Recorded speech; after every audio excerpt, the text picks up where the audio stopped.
This Sunday, always the Sunday after Thanksgiving, begins what we call the Advent season. Sometimes we call this Christmas season, but it's actually Advent by the church calendar. And the word Advent means coming, it means preparation.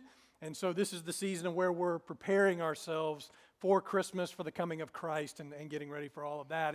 And so I know that you're in that mode too. A lot of what goes into the preparation is also buying gifts and getting ready for Christmas morning, making sure you get just the right gift and all that kind of good stuff.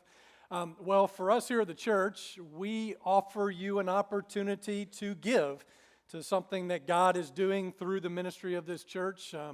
Each Christmas season, we've been doing this for the last several years, and we went back and looked at the total for the last 3 Decembers that we have had a mission offering. We've taken up $226,000 in 3 years, and that's an average of about $75,000 each year. And that has gone to things like Uganda, to our mission partners in Uganda, to build a medical clinic, to stock the medical clinic. You remember that? We bought some equipment, much needed equipment for our friends there. Last year we built, with your giving, your generosity, an addition to that medical clinic so that folks wouldn't have to wait outside in the rain to be seen. Also to our mission partners in Nicaragua, we have funded their child feeding programs. We bought a van, helped build a building.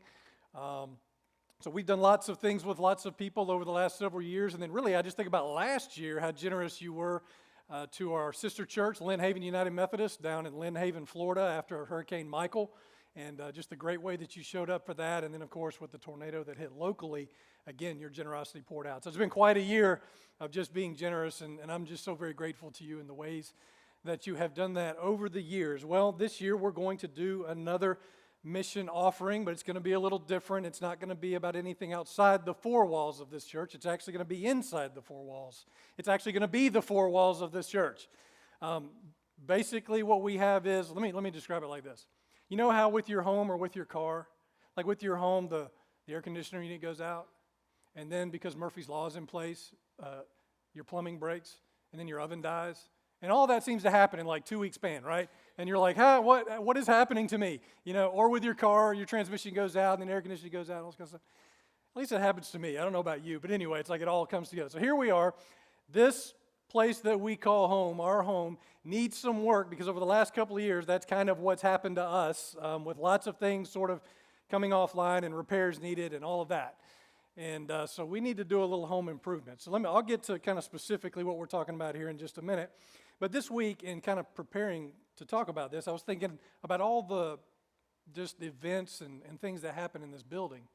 And I just started writing it down. I was kind of amazed at just all the things that happen. Worship every Sunday. You know, children being taught to know and love Jesus.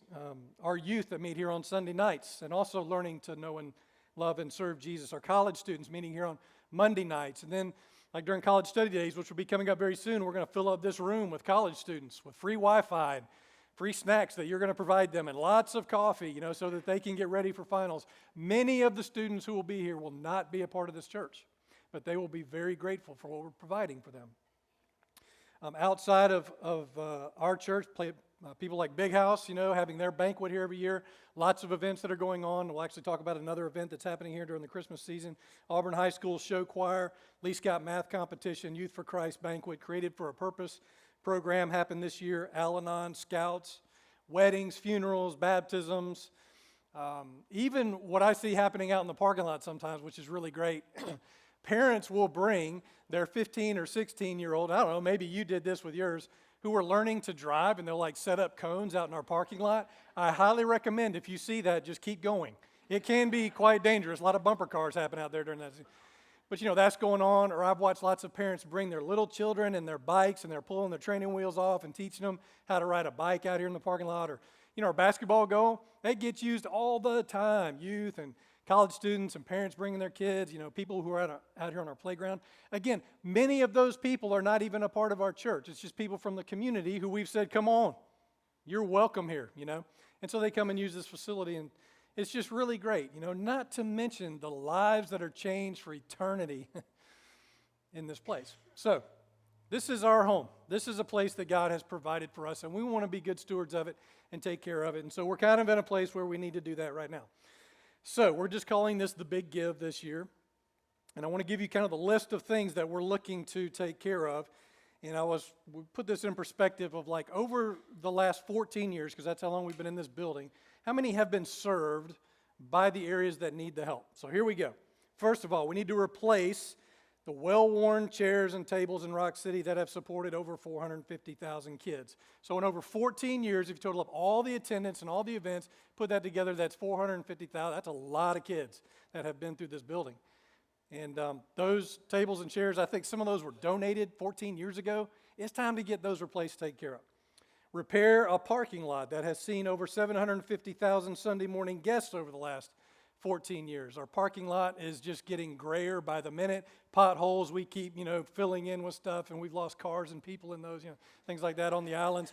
So we need to quit doing that. We need to go ahead and repair it and seal it. And boy, that's a lot of money. I don't know if you've ever sealed a parking lot. Good grief. Anyway, upgrade the technology back in Rock City in our kids area. Used to worship for over 1,000 Sundays in 14 years. They are working with 1984 equipment. I don't know what it is, but anyway, it's old equipment. It desperately needs to be replaced, so we want to do that.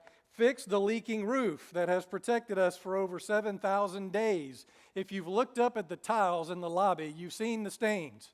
Well, it's like these leaks that keep happening. We keep trying to repair, but it's like the game whack-a-mole.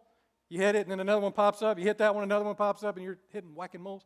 Anyway, that's what it is to keep this roof fixed and to stop it from leaking. So we're kind of like, look, let's just be done with that. We need a repair. We need a permanent repair. We need a fix. So we need to do that. We need to upgrade the technology used to worship God for more than 2,470 services in 14 years. Some of the stuff that's in here needs to be badly upgraded and has needed that for a long time, so we want to get that taken care of. Replace an aging projector that is just old and tired. Just be quiet for just a minute. It's not supposed to be that loud. It sounds like a jet that's about to take off. That's because it is dying. Literally, Scott Filmer is crossing his fingers and praying in the booth that it doesn't die during the service. We've actually had it go out multiple times before a service started, and we're like laying hands on it in the name of Jesus, heal the projector one more Sunday so that, we can see that. And like the color is supposed to be red.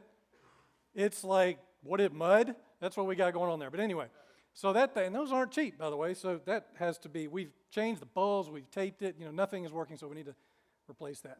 Now, something that's not on this list, which is a whole nother thing, is we're losing our air conditioning, our heat pumps.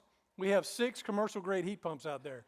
They're starting to go offline, and they're dying. Have you ever replaced a commercial AC unit? Yeah, it's like, anyway, it's amazing what you could do with that. But so here's the thing with that. At Trunk or Treat, I was talking to somebody I was sharing with them about what was going on, the building needs, and what I'm sharing with you now. And when it came to the air conditioning units, he said, listen, I want you to check that off the list. He said, I'm going to take care of that. So in my mind, I heard he's going to help repair some of those and a few things. I said, wait a minute, what do you mean by that? And he was like, just check them off the list. I got that. So that's kind of how I left the conversation. So I'm like, I think he means he's going to take care of it. But I'm not 100% sure. So this past week, as I'm preparing for this today, I call him up because I just have to be absolutely clear about that because that's a lot of money. I said, hey, man, I'm not questioning anything. I just want to be very sure about what you're telling me, that you're going to take care of replacing all 6 commercial units. And he said, Rusty, that's what I told you. I'm going to take care of all of that. I want you to check it off the list. He said, this church means so much to me. He said, I want to do whatever I can to take care of it. And if this is how I can help, then that's how I want to help. So I want you to take them off the list. And I was like, okay. So that was like, it was, we just don't need to underestimate God, right? He shows up. And I appreciate him so much and just his willingness to say, let me deal with that. You deal with the rest of it. So we took that off the list. It dramatically changed our number that I'm going to give you here in just a minute, and was such a blessing. So when you total all the rest of the other things up, the total that we're shooting for is $87,400. So you can imagine how big that number would have been with the AC units. So we're very glad to be in that kind of a range right there. So this is the number, this is the target. This will get all of those things repaired and kind of take care of our mission station here and help us to be able to move forward. So we've got a target date for that. That's December 22nd. That'll kind of be our deadline. And so we're just calling this the Big Give. If you I encourage you to pray about this and just let God lead you to how much you want to participate with this. You can give online. When you do that, you just go to the drop down where it says Big Give, and you can give that way. Or if you're writing a check, just make it out to Cornerstone Church, put in the 4 line Big Give, and we'll make sure it gets applied to that. Now, one thing that we're asking is we're doing this so that it doesn't weigh the budget down, so we can continue to do ministry the way God is calling us to do it. So we're asking you to give above and beyond what you would normally give on a weekly basis. So this is kind of above and beyond giving. So just want to encourage you with that so that we don't hurt the budget as we go into the new year. So anyway, thank you for that. I appreciate that. You get what we're doing here. We're just trying to do some home improvement, take care of this place that God has entrusted to us. So I appreciate that so much. I also want to thank, I don't think he's in here, but Franklin Baxter. He's the guy that takes care of this place. He is the Cornerstone MacGyver. Nobody can do what Franklin can do with anything. I mean, he can fix anything. He's unbelievable. He has duct taped and wired and put stuff together, but we're now outside of Franklin's scope, so it's time to kind of move along and get some of this stuff taken care of. All right.